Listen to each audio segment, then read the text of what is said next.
bodies of the dead. The North Korean leader Kim Jong-un has appeared in public for the first time in nearly 3 weeks. His absence had caused speculation about his health. The official news agency released photos of Mr. Kim opening a fertilizer plant and laughing alongside other officials.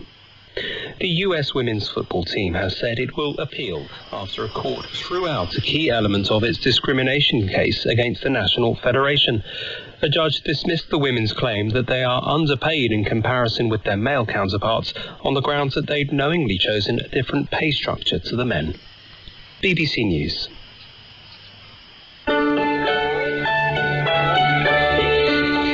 Welcome to our Compass series, Chinese Dreams, here on the BBC World Service. I'm Rebecca Henschke.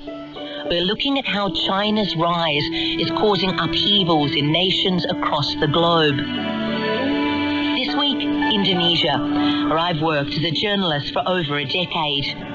There are more ethnically Chinese people here than anywhere outside China.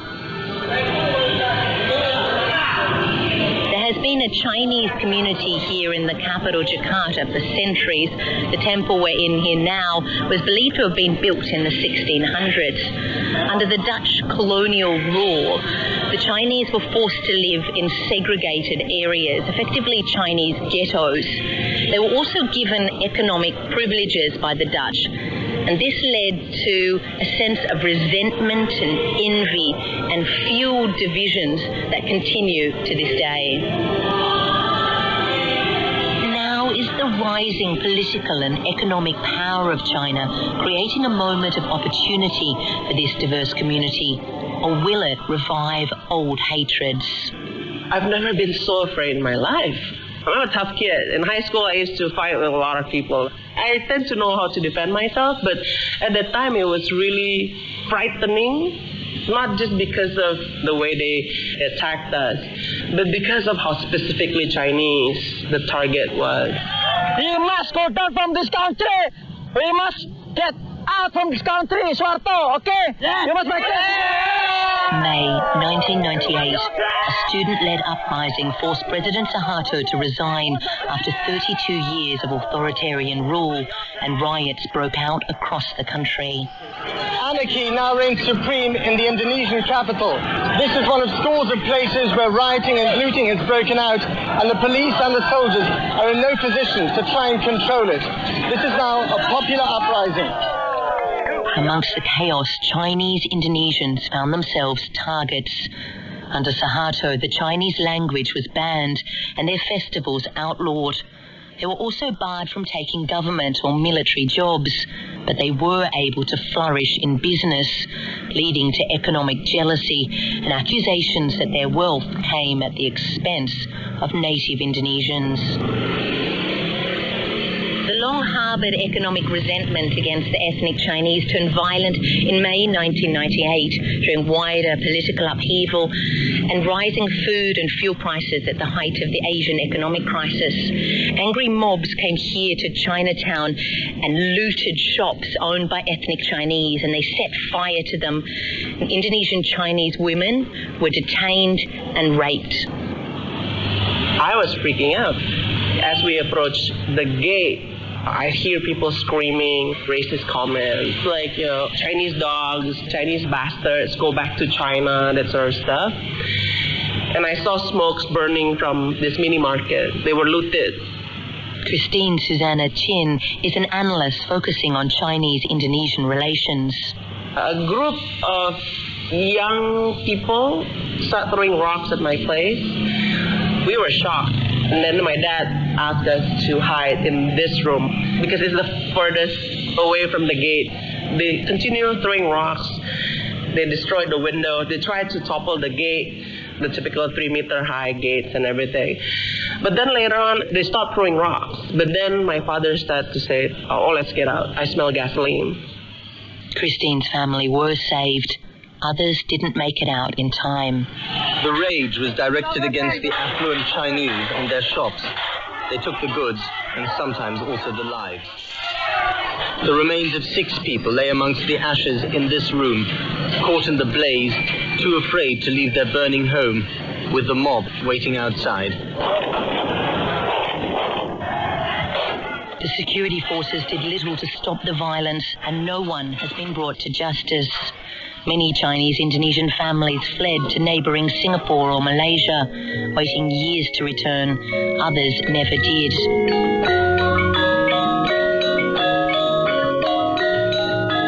But the years after Suharto fell were times of great change. The government lifted all the laws that discriminated against the Chinese community. Well, not quite all. Only one now remains. The last legal discrimination against the Indonesian Chinese community exists here in Yogyakarta, or Jogja in central Java. Indonesian Chinese people are not allowed to own land here. We've come to the office of a lawyer who's trying to overturn that law.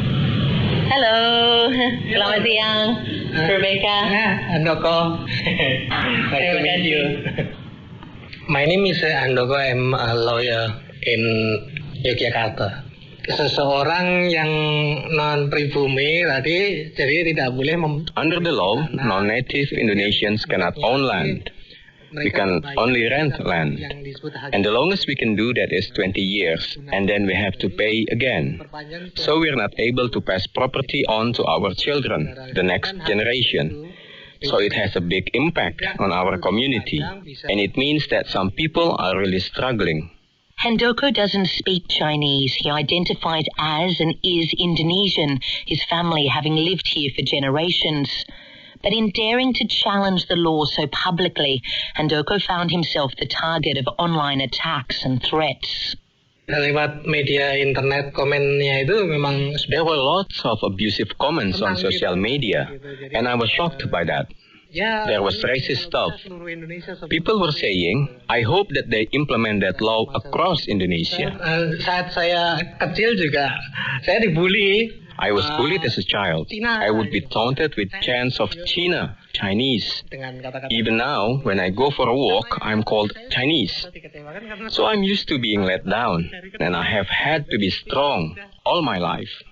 The court ruled against him, upholding the law that bans the Chinese Indonesians like him from owning land in this region. Saya terkejut karena ternyata tidak hanya. I was very shocked. The court said the law was good governance. They said that it protects poor people. That doesn't make sense to me. Your race doesn't determine if you're going to be poor or rich. I see the Chinese here in Indonesia as the Asian Jews, discriminated against like the Jewish people were treated in Europe, put into a box, even though race doesn't determine whether you do well in life or you are poor. Handoko says he's tired of fighting, but a Chinese Indonesian university student is continuing his struggle, taking the case now to the Constitutional Court.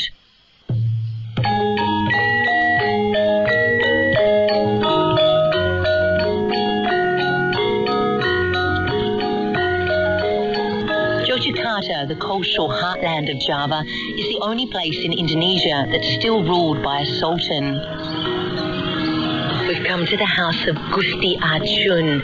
It's part of the kraton, or the palace of the sultan here in Yogyakarta. So it's a very impressive building.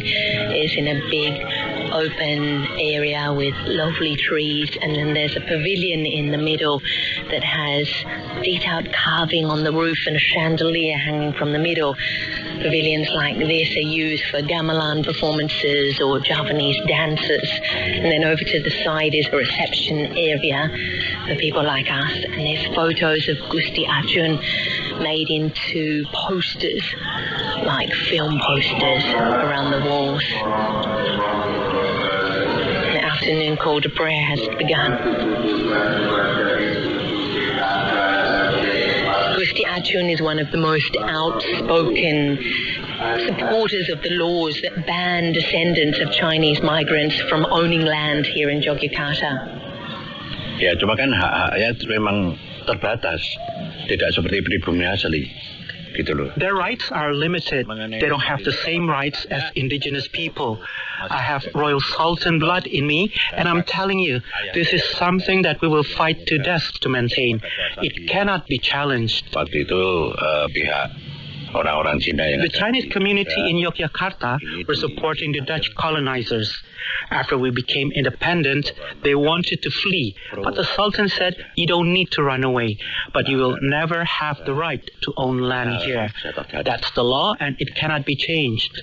But Handoko, who challenged this ruling in the court, describes this law as a racist law. Tapi Handoko bilang bahwa ini kan hukum rasis.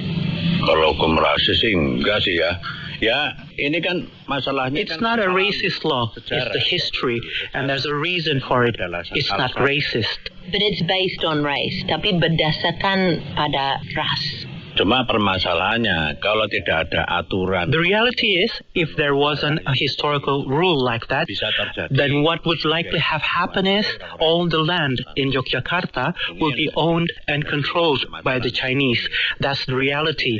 There's already one company that we had to blacklist because they were trying to take over too much land. If we're not vigilant about this, then all our land will be taken over by the Chinese. Today, 8 out of the 10 richest people in Indonesia are ethnic Chinese. And this fear that the Chinese are coming in and taking jobs is widely held. A paranoia that has only increased with the rise of China. Over the last 5 years, China has gone from being the 13th largest investor in the country to now amongst the top 3, coming in to build ports, roads and trains as part of the current Indonesian President Joko Widodo's massive infrastructure push. The rise of China has been a very unique situation for the Chinese Indonesian. In a lot of ways, many people, including mainland China themselves, see the Chinese Indonesian playing different roles, from the good to the bad, from the best to the worst. Be that like the nicer ones in terms of bridging relations with China, or to the worst one like an agent of communists or agent of mainland China, more loyal to the ancestral land than to Indonesia. It's a double-edged sword for her community, says analyst Christine Chin. Instinctively, the mainland Chinese, one of their ways they're trying to access to Indonesia is through their fellow Chinese. Those with closer cultural affiliation with China felt, that's cool. Like, I speak your language, I know your culture. Of course, I'll be more than happy. And your business opportunity is good. But those who are effectively disconnected from the mainland Chinese, those who can't speak the language, those already 12th generation in Indonesia who knows, what do I know about like Chinese culture, that sort of stuff. These people are the ones that tend to be concerned. The rise of China and the economic opportunities that it's provided for Indonesia are most acutely felt here in Kalimantan on the island of Borneo, an area with vast natural resources wealth. This is the oil, gas, mining nexus of Indonesia, and much of those raw commodities are now being exported to China. We're in Balikpapan, the Hayat of East Kalimantan, where most of this extraction and mining, as well as palm oil, is taking place. We've come along a row of shops along quite a busy road, and all these shops are owned by Indonesian Chinese families. This is the Indonesian Chinese area. I'm going to come into one of the shops now. It looks like a general store. There's ladders on sale over there, and I can see different paper goods. There's also saucepans off in the distance. I'm going to see if they would like to talk to us. Hi, I'm Fabian. I'm local, born in Balikpapan. I'm a Chinese Indonesian. I am 32 years old this year. We're standing in your family-run shop at the moment in the aisle, which has all the things people need to go to the temple and to pray. There's candles, there's incense. So can you tell me about the Indonesian Chinese community in Balikpapan? How big is it and what's its history? It's a small community, it's about 3 to 5% in total. My grandparents moved to Balikpapan around 1930s.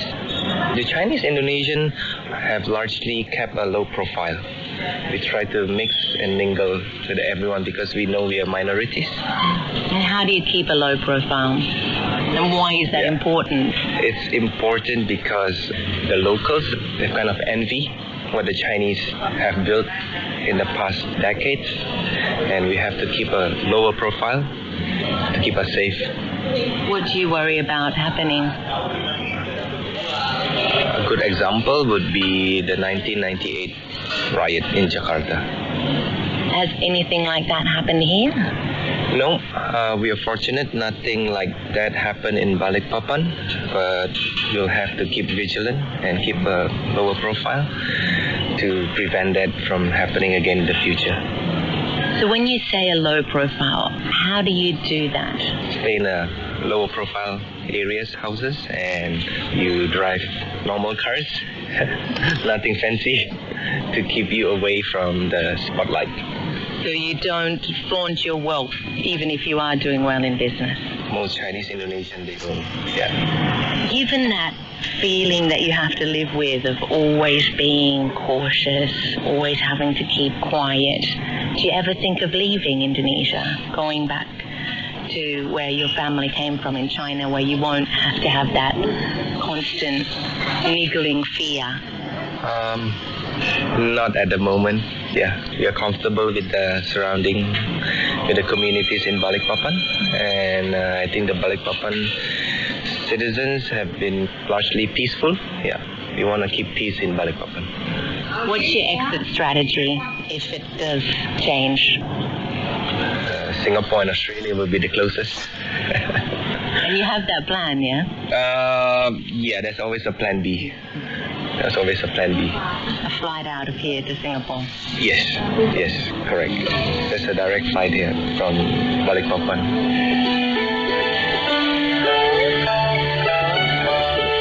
We never know whether this good relationship with China and the rise of China will go this way or that way. We're always quite cautious about it.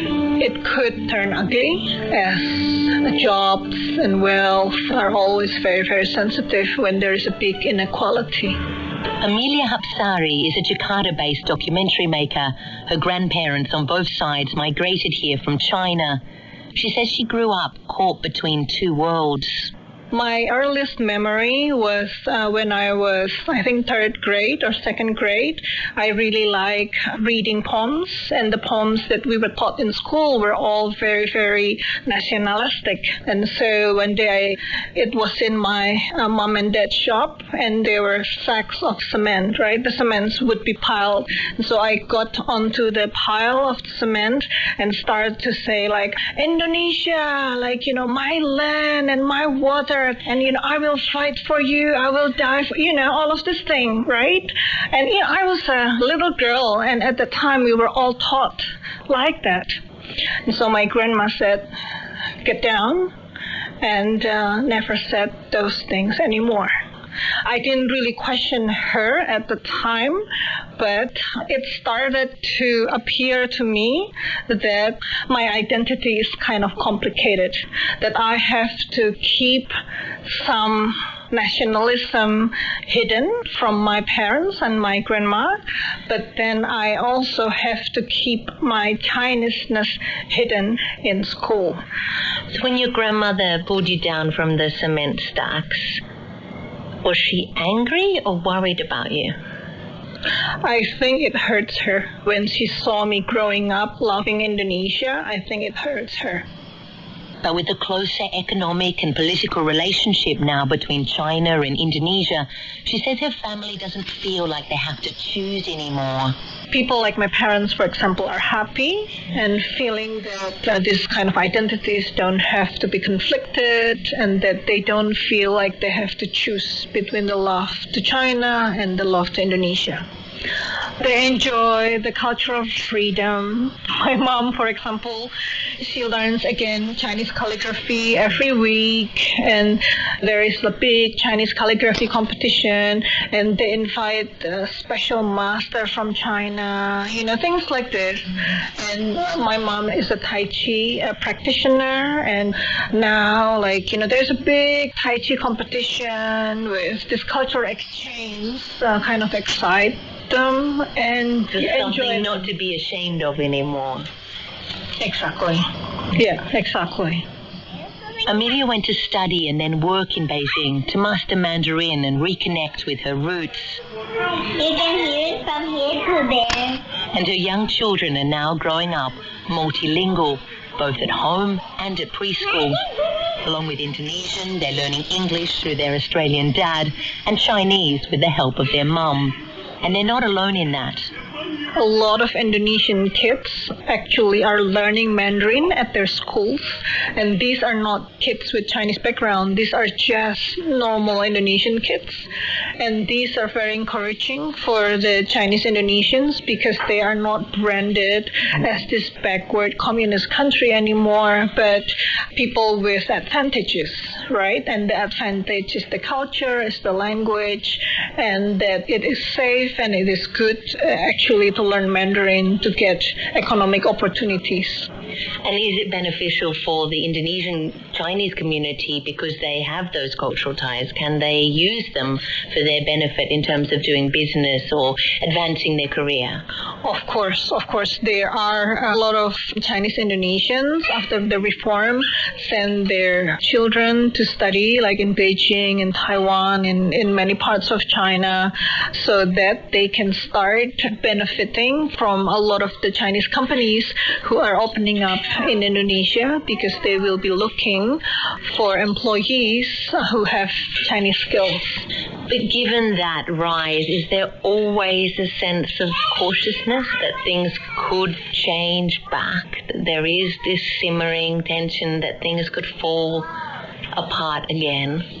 For Chinese Indonesians, of course. But for now, there's a cautious optimism. Batam Sembiring is the son of a leading conservative Islamic political family with not a hint of Chinese heritage. He was expected to study abroad in a Muslim country like Saudi Arabia or Malaysia or at a prestigious university in the West. But after choosing Peking University in Beijing instead, he now promotes closer ties between Indonesia and China. I realized when I was arriving in Peking University that I can be the bridge. I can be the bridge for us non-Chinese Indonesians to bridge Chinese people with non-Chinese Indonesian about the relationship and about how we perceive each other, how we see each other, just to ease the unnecessary things. So why do you want to be the bridge, and what would that bridge be? What are you bridging? What am I bridging is we don't talk each other. The Chinese Indonesians and non-Chinese Indonesian, we don't actually talk each other. I'm trying to solve the barriers that been there so long, right? The second one may be to objectify what is actually happening in China. The news and the hoaxes and the information are simply not true.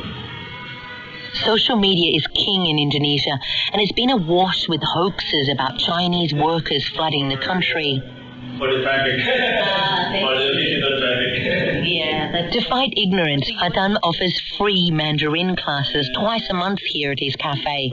His passion for all things Chinese is something his family are still not comfortable about. His father was a cabinet minister in a recent administration. My mom told me if I speak more often to the public about standing on the Chinese side, then I will get the bad impact in the future. And I said, no, I don't care about the bad impact. What does she mean by the bad impact? I mean, politically speaking, maybe they thought that I'm going to be one of the leaders of the political party, but I'm not the member of the party yet. But then it will have the impact on my dad's political career. I don't think it worries that because you would be pro-China that could damage your family's political image.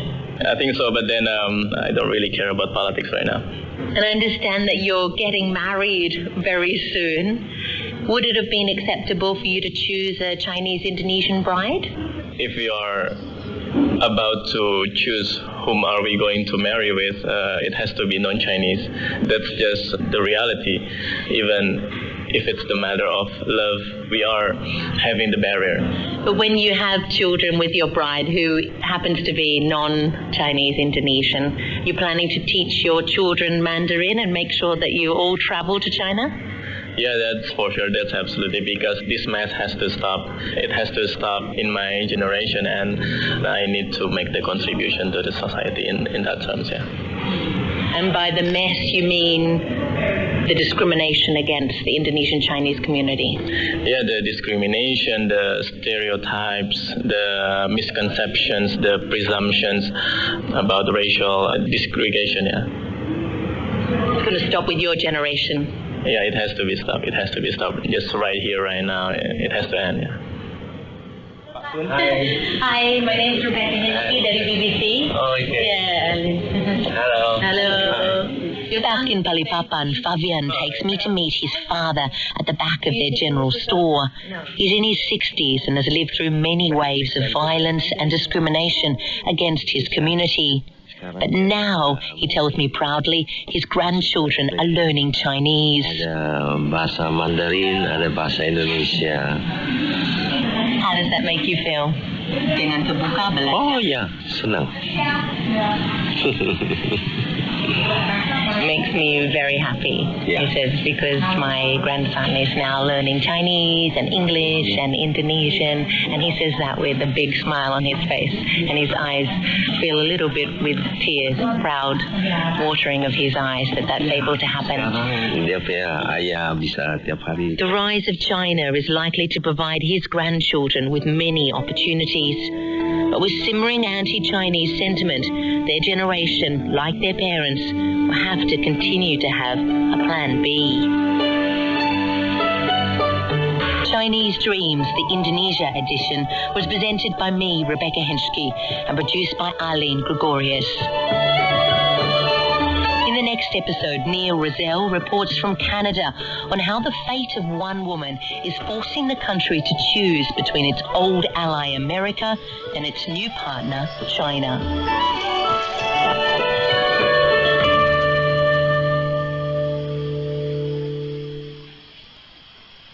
This is the BBC World Service, where Blanche Girouard meets the domestic carers from abroad looking after Britain's elderly and disabled people. Care work is hard work, poorly paid, and receives little recognition. You need to have the heart for it. If you haven't got that, then you won't do it. Some gave up highly qualified careers in their own countries, but their voices are rarely heard. Who cares?